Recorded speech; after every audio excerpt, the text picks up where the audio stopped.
Hello and a very warm welcome back, everyone. It's Jack Reeve. It's Talk Norwich City. Let's stick this banner on. It's been a long time coming, but Liam Manning has been officially announced as the new head coach of Norwich City. It was announced at 5:30. It's 6:30. It feels like this has been on the horizon for quite some time, but we have the official news now that Liam Manning will be the man taking charge of Norwich City for the upcoming championship campaign. He joins from Bristol City. We will spend the next half hour, 45 minutes, maybe even an hour, depending how generous I'm feeling with my time, discussing what we can expect from Liam Manning, what we've seen so far, what he said, and what we can expect moving forward. A very warm welcome to everyone joining. And if you're watching back, sorry you missed the party. But I hope you enjoy it nonetheless. We'll get through all of the statements so far, what has been said by Liam Manning, the coaching staff that he will bring into the club, and what we can maybe expect from a player trading perspective now that the summer transfer window is opened. We have 6 weeks until things really start kicking off properly. And yeah, it feels like it's going to be a really busy summer. It feels like it's been busy already with the sacking of Johannes, with the rumours leading into this appointment. But it feels like it's going to get extra busy now until the start of this season. Let's take a look then at what was said on the official Norwich City website. It was Norwich City are delighted to announce the appointment of Liam Manning as head coach following an extensive recruitment process. Manning joins from fellow Sky Bet Championship side Bristol City, where he had been head coach since November 2023, leading the Robins to the playoffs in the 2024-2025 season. Worth noting on that point, that's their first playoff campaign for 17 years. It had been a long while coming for Bristol City. Liam Manning was the man that took them into the playoffs. Yes, they fell short. They lost to Ray good Sunderland side. Sheffield United side, wasn't it? Well, they got battered over the two legs. But it was a great season last year from Liam Manning at Bristol City. A native of Norfolk, of course, he was born in Norwich, and a former member of the Canaries Academy. Manning gained experience as head coach of West Ham under 23s and later as New York City FC's academy director. Worth noting on that point that Manning becomes the first head coach of Norwich City who was actually born in Norwich. He was born in Norwich. He was bred in Bungay. And now he returns to his childhood club, which is a lovely touch. He earned his first senior role as head coach of Belgium's second club tier, Lommel SK, where he led the side to a third-place finish before returning to the UK as head coach of League One's Milton Keynes Dons. Before joining Bristol City, Manning had an 8-month stint with Oxford United, guiding them to second place at the time of his departure. Great stint at MK Dons, great stint at Oxford.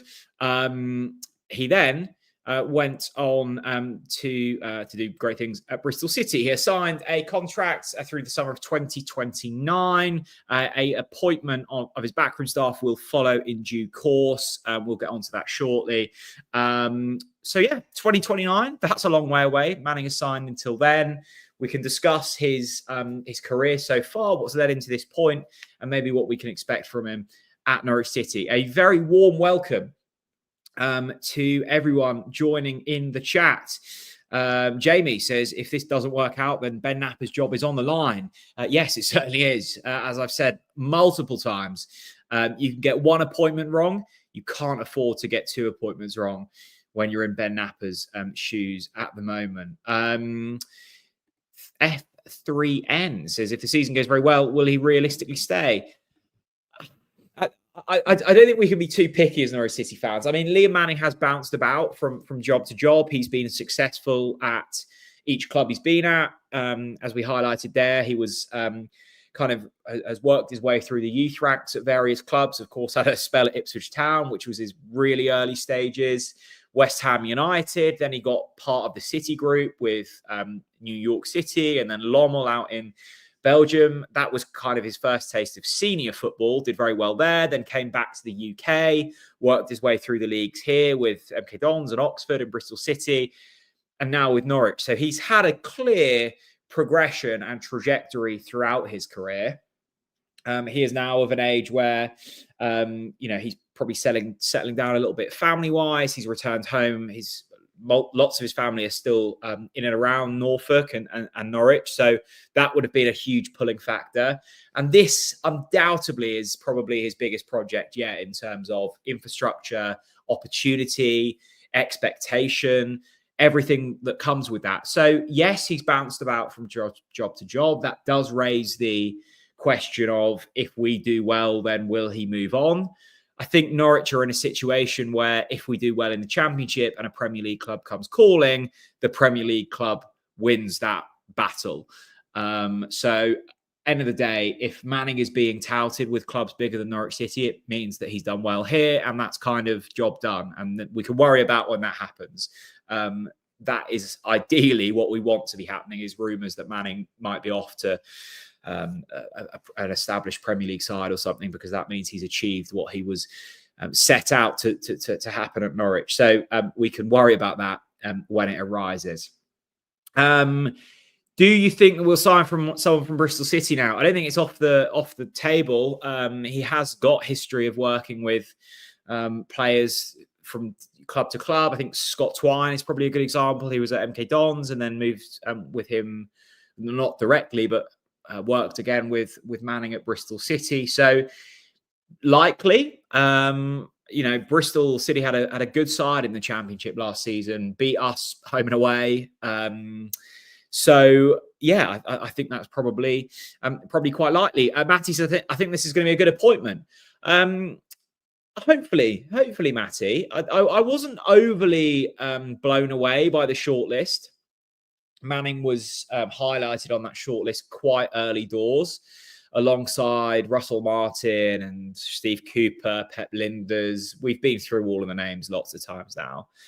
All of them felt like they had like a significant downside, whether it was experience or hasn't been at a club for a while or hasn't had senior football experience. Manning kind of ticks all the boxes to an extent. I like not that it would have had any impact at all on Ben Nappa's decision, but I do like the fact he's a Norfolk boy. I think that helps. And that will help with buy-in from fans, undoubtedly. Whether that's a good thing or not, I don't know, but like it will. So I think out of the list, Manning was probably the best option. I like the fact that he's not been without work and is very recently taken aside into the playoffs. He knows what it takes for that to happen. So I think all of that caveated with the fact that Norwich City are a mid-table Championship club now, regardless of what we all think.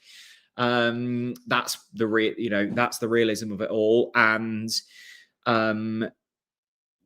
that means that our list of potential head coaches are limited, and I think out of the selection, Manning was a fairly good appointment.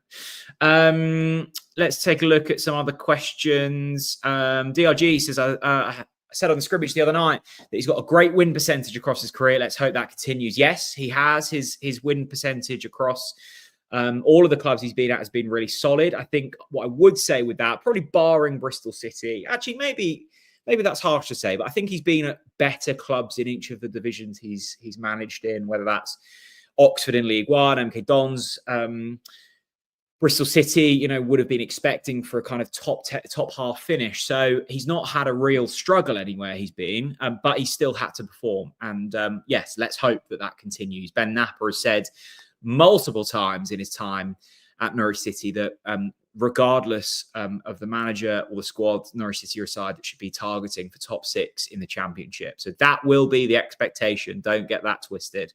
Hopefully, Mr. Manning can deliver on that. Keep your comments coming in. I'm on my own this evening, so it's good to have some company.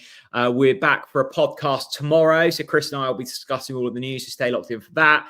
We've got loads of transfer news coming this week. I think it's going to be a busy week on that front with rumours and also potential confirmed deals. We've obviously got the fallout of all of the Manning stuff. We're going to have the Manning backroom staff probably announced at some stage this week. So my brain is fried already, but I'm really excited. It's good when it's busy. Nobby says, get the hats ready. We'll see. We'll see. They're always there. Don't worry. They're always there if we need them. Charles Gray says, love the work. Keep it going, Jack. Thanks very much, Charles. That's very kind of you. I really appreciate that. Do you think he's using us as a one-season step-up, says Hugo? I don't think so. I think ultimately, like Mannings, I think all of us, whether we're in football or, just in our jobs, we want to see constant progression. That's how humans are built. And Manning has been headhunted because of his successful CV. He will hit a ceiling at some stage. Hopefully that ceiling is the Premier League with Norwich City. But you can't keep jumping from club to club and moving up the ladder. He's not been having like sideways moves. They have been constant rises through the pyramid, from youth football all the way through to now being a senior head coach at a championship side. So that's progression. That will stall at some stage, and I suspect, hopefully, that's here at Norwich. He's at a big club. He's at a club that are expecting to get in the playoffs and are expecting at some stage in the not too distant future to be challenging in the Premier League. So he's back. He's, as I said earlier, he is home, which I think is a big thing for him. I know he's had a few personal, very sad struggles over the last kind of 12 months that I think will have affected where he wants to be in the country and proximity to family. So I think this is a really nice move for Liam Manning. Is it going to be a challenge? Absolutely. Is it going to be easy? No, it's not. There are lots of challenges that he will have to face. And I think he inherits a squad far worse than Johannes Torup and Wagner did. But with that, he has financial backing and he has an ability to put his own stamp on it. It's probably not going to be an instant turnaround, but there is definitely potential to do good things here.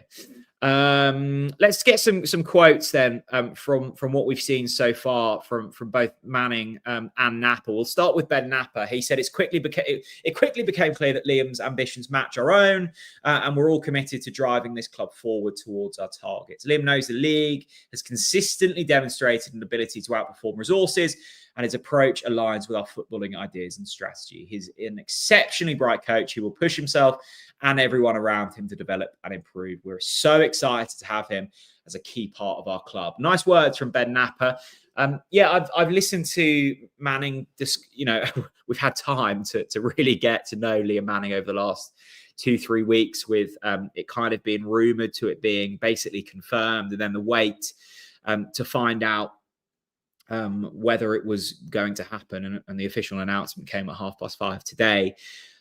Manning talks very well. He is a clear communicator. He clearly has a philosophy, and you've seen it through his continued progression in his career. That doesn't happen easily, and he's consistently shown his ability to step up when needed. He's driven. He's intelligent. He's, I would say, more of a coach than a manager. It fits in the title, head coach. He wants to be on the pitch. He wants to be taking those sessions, which I think actually most kind of managers, head coaches want to be doing now. He's not one of these that will be getting his staff to run the show, and I quite like that.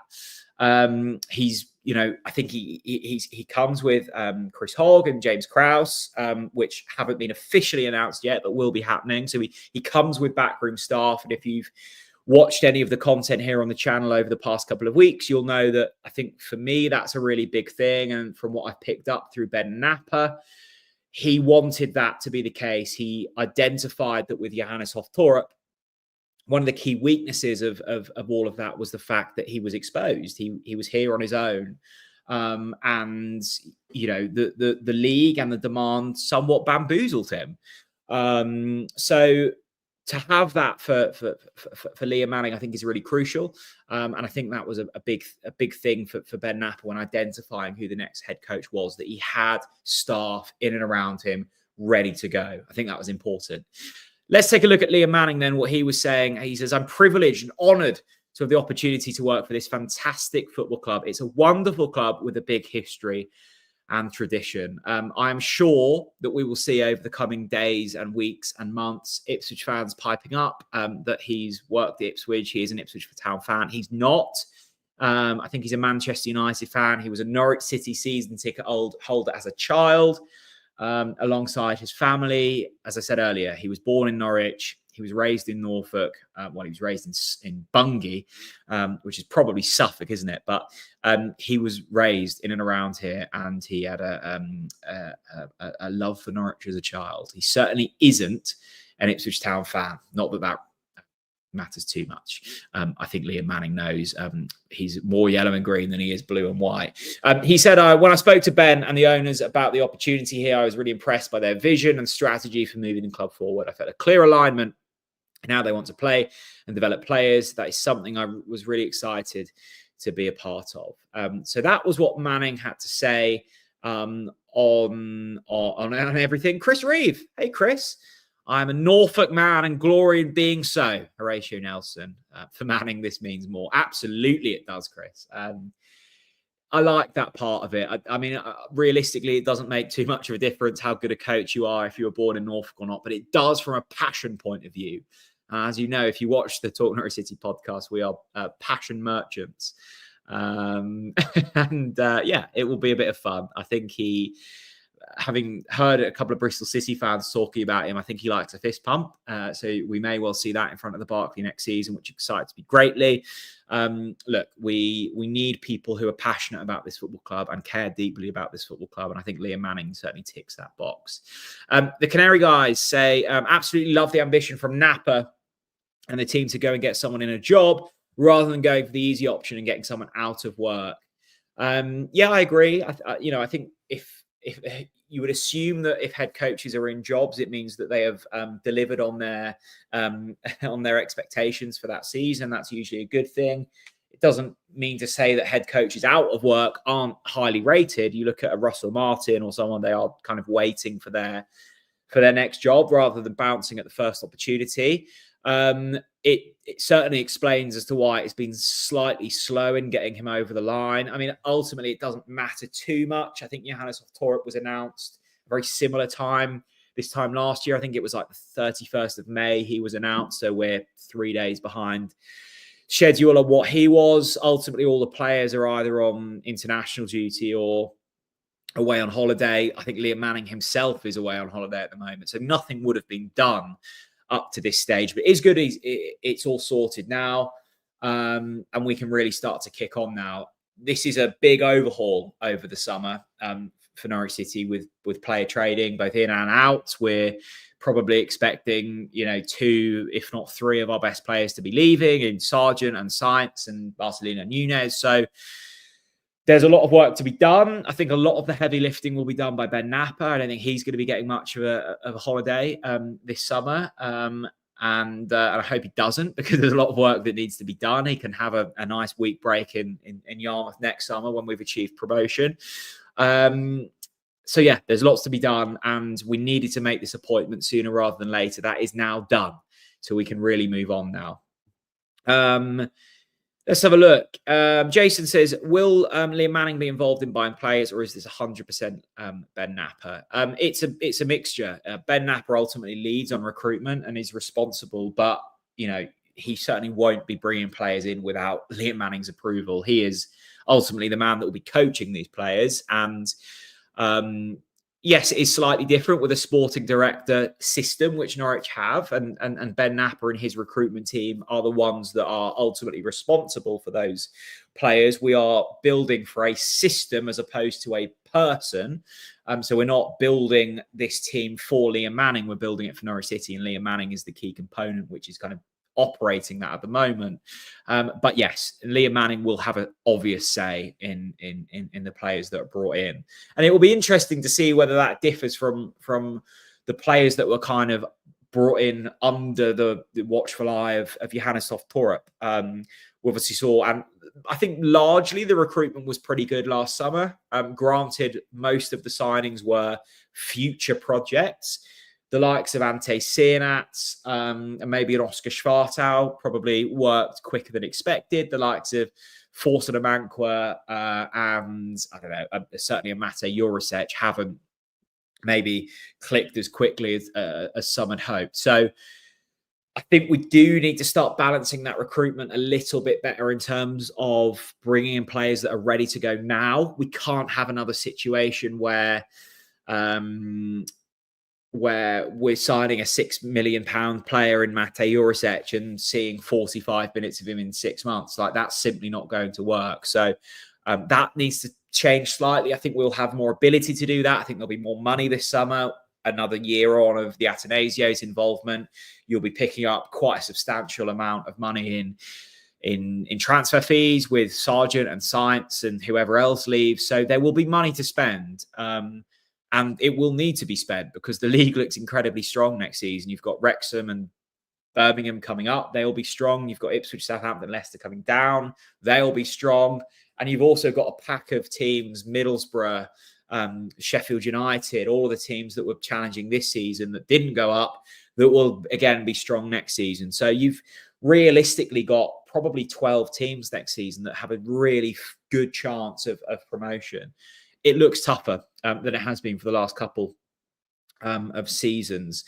Let's have a look at a few more comments.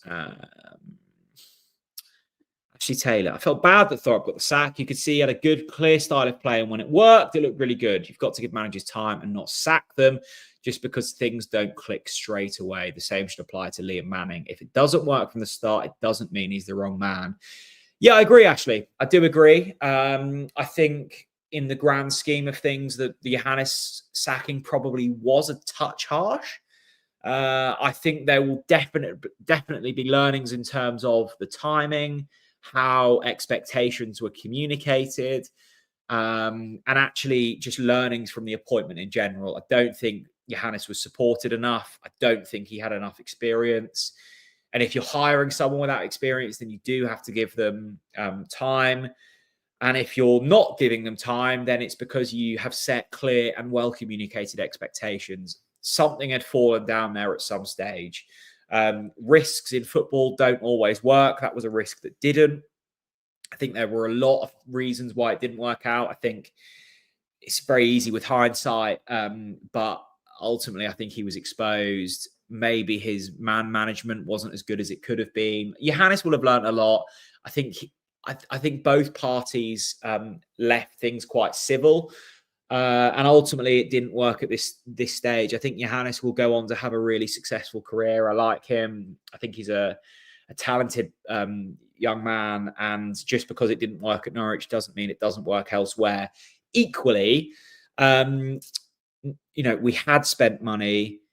We were one of the better squads in the Championship. To finish, was it 13th in the end? Wasn't good enough. And that run from the new year to the end of the season was really poor. It was the reason why, David Wagner got sacked, because of the really poor run in a season and not getting us into the Premier League. And there wasn't really a project.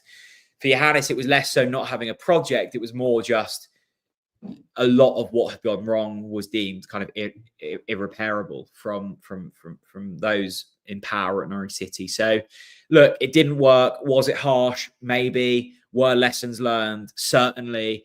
Let's hope that the things that went wrong for Johannes don't go wrong for Liam Manning.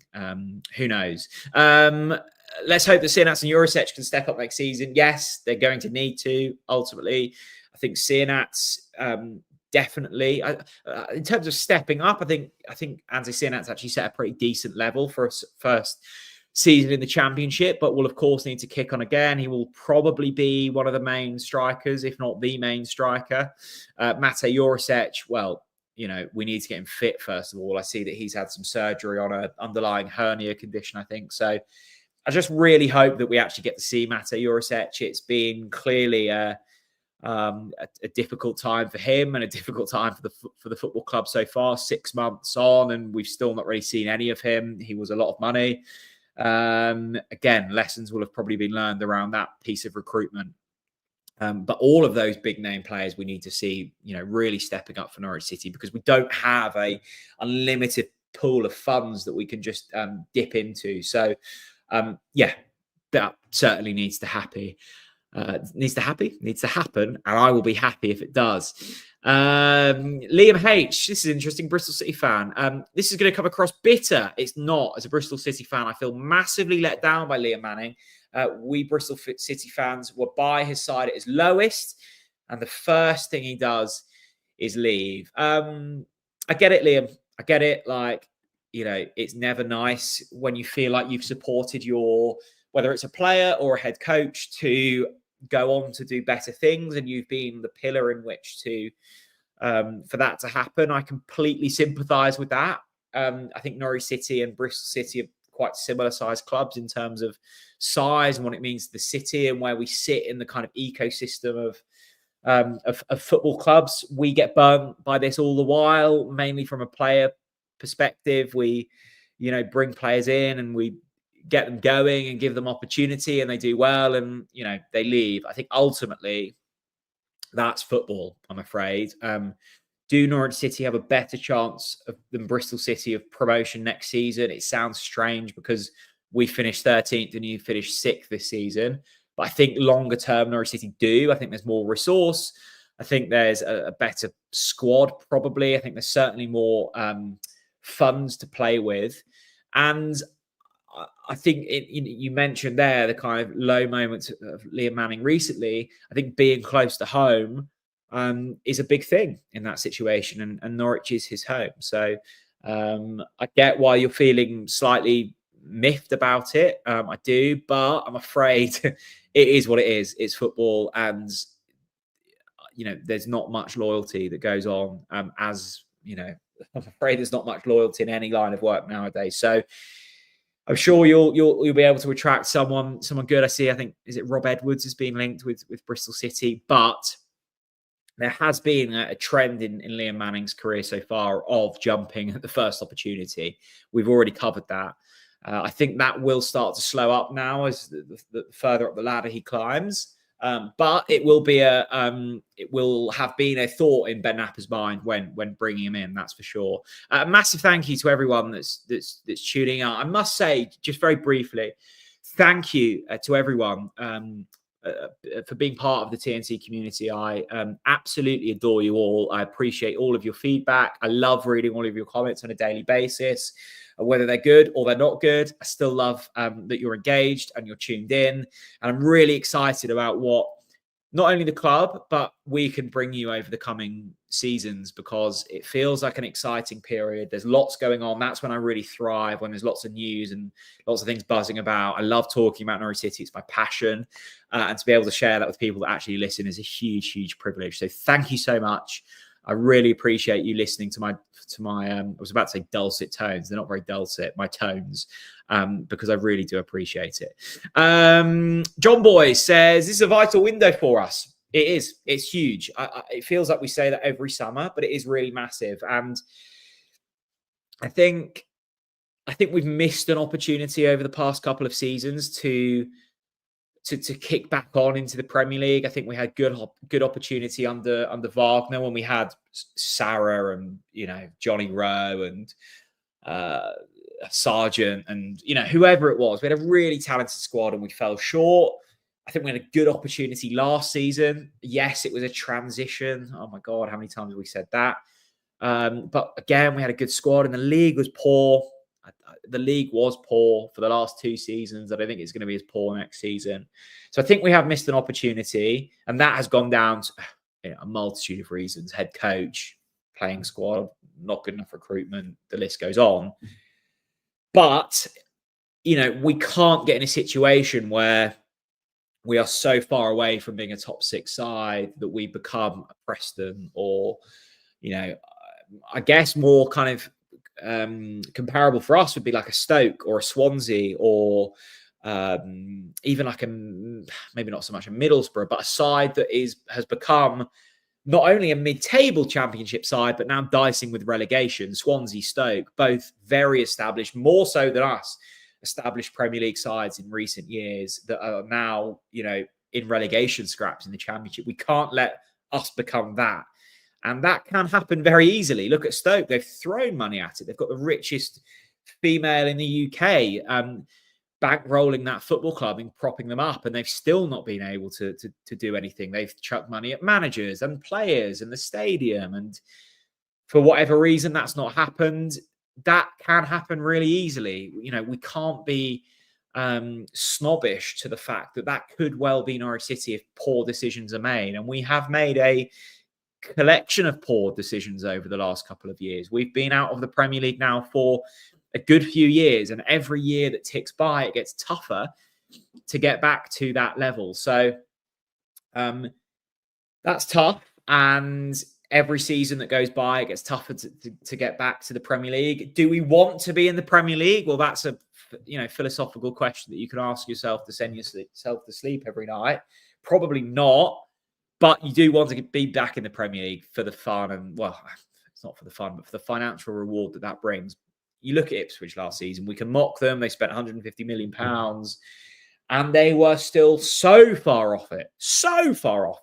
And incredibly, not as far off it as Leicester and Southampton, who equally spent a huge amount of money and still were absolutely nowhere near it in terms of survival in the Premier League. The gap is huge. The gap is getting bigger. We know that. I'm not preaching something new here. Were Norwich to get back to the Premier League, do we have a chance of survival? Basically nothing, like 0% chance of survival, I would say. But that is the system in which we operate in, and we have to try at least to try and get back to that level. So we shall see. Let's see. Big thanks for all of these comments that are flying through. I'm going to quickly remind you of the announcement if you're just joining. Welcome along. It's 7 o'clock on Tuesday, the 3rd of January. The official announcement of Liam Manning coming to Norwich City was announced by the football club at 5:30 this evening. It led on this. It said Norwich City are delighted to announce the appointment of Liam Manning as head coach following an extensive recruitment process. I will let you read amongst yourselves for 2 seconds while I take a swig of my drink.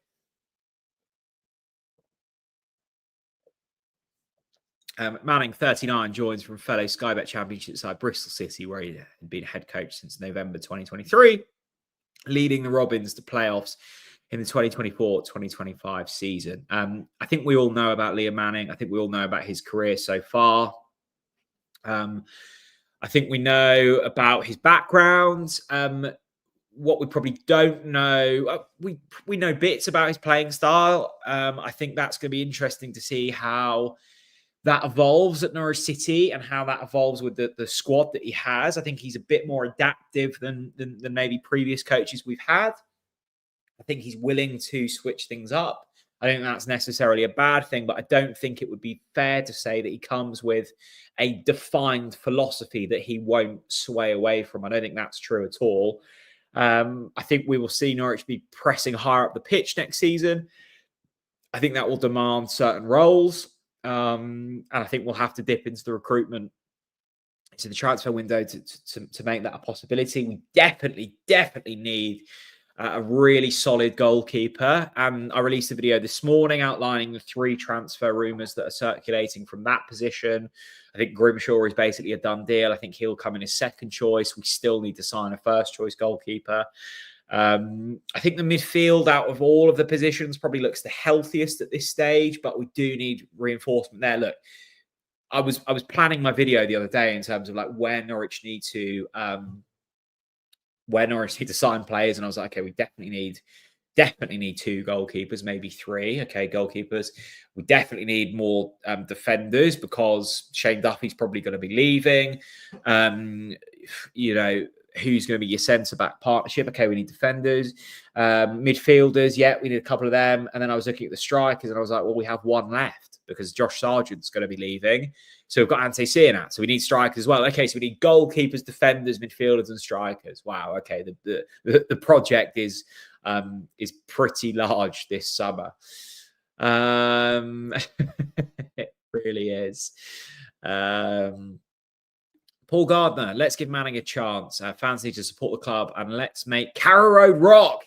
stop with the negative posts. I think Paul, no, obviously agree with that. We need to give Manning a chance. I think on the whole, us Norwich fans are a patient bunch. I think Johannes was given a very fair kind of whack at it. I was at Vicarage Road as Norwich beat Watford to get to within like a point of the playoffs, I think it was at that stage. And there was a unanimous backing at that stage. And, from what led on from that point was a run of, 10 games and picked up like 3 points or something stupid.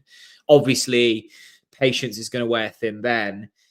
I think any manager that comes into Norwich City at the moment does have a legacy issue that they kind of inherit on their shoulders in terms of we have now been in the Championship and been underperforming for a good few seasons, and that kind of trauma hangs on to fans. We pay one of the most expensive season tickets in the division, if not the country, and you expect a performance for that. I see that we've sold out again this season, which just shows how incredible Norwich City fans are.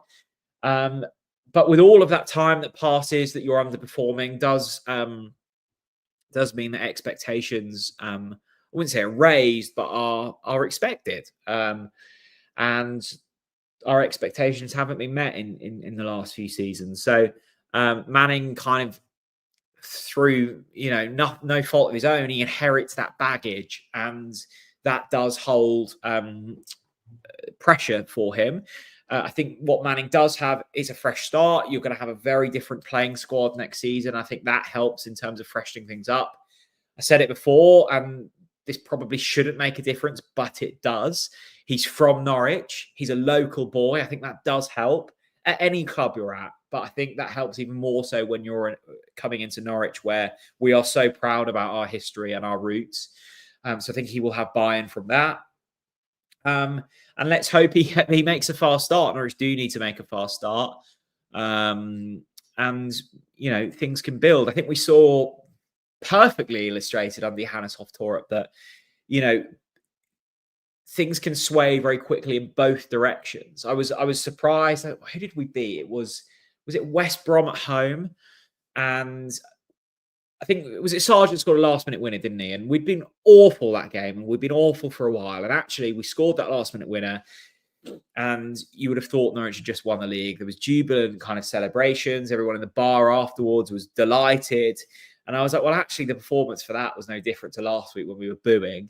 And then it could also flip so quickly the other way. So never too up, never too down. Manning does need patience and buy-in. And I don't think the route to success is through sacking managers over and over and over again. You do have to, at some stage, stick to a plan. And if you are in a position where you're sacking managers in quick succession, it means that you're probably underperforming, and your caliber of manager that you can then attract gets less with each appointment. So, yes, that is a very long answer to say, yes, I agree. Manning does need to be given a chance. I'm going to go for like 10 more minutes maybe, and then I'm going to jump off and maybe have a couple of Lakens to celebrate the news finally being announced, and then have an early night because we're filming the podcast very early tomorrow morning to make sure that you've got it in your subscription feeds on a timely manner tomorrow. It's Eleanor. Why are we signing new goalkeepers at great expense rather than trying to keep Angus? It's a very good question, Eleanor. It's a very good question. I think there has to be change in football, and I think for both parties, for whatever reason, it probably felt like Angus's time at the club was kind of run. I think Angus needs fresh challenges and fresh ideas. But yes, it does kind of raise the question, like Angus at his best was one of the Championship's best goalkeepers. I don't think he kind of put himself in a great light last season, but who did? I don't think it's necessarily a bad thing to keep things fresh and keep turnover. There's a healthy amount of turnover, I think, that you can have. But I said it in this morning's video, it does feel strange at this moment in time because I said last decade in the video, but actually thinking about it, it's probably like the last 30 years. I can't recall a period in time, maybe barring that like torrid start to League One, where Norwich have had like a bad goalkeeper. We've been really lucky with goalkeepers over the years, whether it's, you know, in the last decade, John Ruddy to Tim Krul to Angus Gunn. That's been a really solid period. And even before that, you go back to like, you know, Fraser Forster and Rob Green, and you can keep going back. And actually, it's incredible how far back you do get before you go, oh, okay, actually, they weren't very good. I think, look, I just think that for whatever reason, Angus's time at Norwich had kind of run its race, and now it's up to Ben Nappa. He made the decision not to renew Angus's contract. Whether Angus would have accepted a new contract is another matter, but Ben Nappa never offered it, so who knows? It's now up to Ben Nappa to find someone new, and who knows? We might find the next brilliant Norwich City goalkeeper over this summer. We've been linked, haven't we, with Sam, the brilliantly named Sam Tickle, which I still chuckle slightly when saying. It sounds like sort of a children's entertainer, or Kovacevic, I think it's pronounced. I was butchering the pronunciation of on this morning's video. So there are, you know, talented names being linked with Norwich City. The signing of Grimshaw from Plymouth that looks to be going through in the next couple of days. I don't think he'll be first choice, but I think he's better than George Long. Not that that's a huge compliment to anyone. Ali Clark, great point. How many previous managers are we still paying off? It can't continue. Well, we're certainly still paying off Johannes. We're still paying off, I think, Daniel Farker. I think he will still be on the Norwich City books. Look, you have to probably go back. Well, you have to go back to Daniel Farker to find the last really good appointment. Dean Smith certainly didn't work. David Wagner didn't really work. Johannes didn't work. So, like, I guess ultimately you're going to have more bad outcomes from head coaches than good ones. But for the last 5-6 years, it has been tough for Norwich City, and you're right, that simply can't turn over. Long-term plan is to play European football. Is that Norwich City or yourself or someone else? I hope that's the case for Norwich City. Paul Gardner says, is Bann bringing a setup with him in regards to the coaching staff? Yes. Chris Hogg and James Krause will be announced in the coming days. I don't quite know why they weren't announced in this press release alongside Liam Manning. I assume it's because they're on separate kind of contracts, and there will be certain negotiations separate to Liam Manning that have been ongoing. From what I understand, and I'm aware, that is basically a done deal, and they will be joining him. And then in regard to Bristol City players coming in, yeah, who knows? That's, I think I answered earlier, that is definitely a possibility.